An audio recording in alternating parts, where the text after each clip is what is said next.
আসসালামু আলাইকুম everyone. So আপনারা যারা যারা কুয়েতে আছেন এবং আপনাদের ড্রাইভিং লাইসেন্স করতে যেতেছেন, সো আজকের এই ভিডিওটা শুধুমাত্র তাদের জন্য। সো আজকে আমরা এই টপিক নিয়ে কথা বলবো যে আপনারা কুয়েতে সেই ড্রাইভিং লাইসেন্স কিভাবে করবেন। সো চলেন ভিডিওটা শুরু করা যাক। সো সর্বপ্রথমেই আপনার কুয়েতে আসার পর আপনার আকামা লাগবে, আপনার মেডিকেল ফিটনেস লাগবে। সো আকামা ওইগুলো সব কিছু রেডি থাকলে তারপরে গিয়ে আপনি কুয়েতে ড্রাইভিং লাইসেন্সের জন্য আবেদন করবেন। সো কুয়েতে ড্রাইভিং লাইসেন্স আবেদন করতে হলে আপনার আকামা লাগবে অবশ্যই, এবং আপনার ফটো লাগবে, আপনার পাসপোর্ট লাগবে। বাস এই কয়টা জিনিস, আর কিছু না। তারপরে ওইগুলো নিয়ে আপনি যে কোনো কম্পিউটার দোকানে চলে যাবেন, অথবা নিজে নিজে অনলাইনের মাধ্যমেও অ্যাপ্লাই করা যায়। সো অ্যাপ্লাই করবেন, আর যেটাকে অ্যাপ্লাই করার পর ইস্তেমানা যেটাকে বলে সেটা আপনি পেয়ে যাবেন। তো ইস্তেমানা পাওয়ার পরে এই মেডিকেল করতে হবে। আপনার যদি যারা যারা সানগ্লাস ইউজ করেন, আপনার অবশ্যই সানগ্লাস সহ আপনার পাসপোর্ট সাইজ ফটো বার করবেন। আর যারা সানগ্লাস ইউজ করেন না তারা সমস্যা নেই।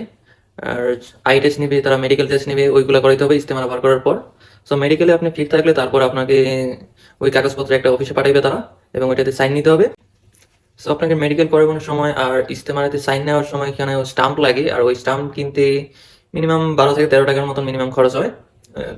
একটাতে 10 টাকার স্টাম্প লাগে, আর একটাতে 2 টাকা নেই মিনিমাম, এমন। সো এই স্টাম্পগুলো অবশ্যই লাগবে, আর ওইগুলো আপনাদের অফিস থেকে দিয়ে দেবে, সমস্যা নেই। সো স্টাম্প নেওয়ার পর আপনারা অবশ্যই ড্রাইভিং লাইসেন্সের এক্সামের জন্য অ্যাপ্লাই করতে হবে। আর অ্যাপ্লাইটা অনলাইনের মাধ্যমে আপনি নিজে নিজেই করবেন। এক্সামের ডেট কিভাবে লবেন সেটা আপনাদেরকে আমি প্র্যাকটিক্যালি দেখা দিতেছি। তো সর্বপ্রথম যে কোনো একটা ব্রাউজারে চলে যাবেন এবং সার্চ দিবেন ইউএমসি কুয়েত। তো তারপর আপনারা চলে যাবেন মিনিস্ট্রি অফ ইন্টেরিয়রে, এই যে প্রথমটায়। সো এখানে যাওয়ার পর আপনারা 4টা অপশন আসবে, যে কোন ধরনের লাইসেন্স সেগুলা। আর এই অপশনটা হচ্ছে বেসিক্যালি আপনারা যারা প্র্যাকটিস করতে যাচ্ছেন তাদের জন্য এইগুলো অপশনগুলো, মোটরসাইকেল প্রাইভেট এগুলো দেওয়ার জন্য আপনাদের কম্পিউটার টেস্ট যেটাকে বলে, ড্রাইভিংয়ের জন্য 2টা টেস্ট দিতে হয়, কম্পিউটার টেস্ট এবং গাড়ি চালানোর প্র্যাকটিক্যাল টেস্ট। সো 2টার মধ্যে এটা হচ্ছে কম্পিউটার টেস্ট। সেখানে আপনারা ঢুকে প্র্যাকটিস করতে পারবেন। 20টা কোয়েকশন থাকবে, 20টা কোয়েকশনের মধ্যে আপনাদের 18টা হতেই হবে। সো আপনাদের ফাইনাল এক্সাম দেওয়ার আগে এখানে প্র্যাকটিস করবেন যত সম্ভব। সো এটা আপনাদের অনেক হেল্প করবে। সো এটা শেষ করার পর আপনারা চলে যাবেন, ওই যে উপরে দেখতে পাচ্ছেন হোম, ওইখানে ক্লিক করবেন।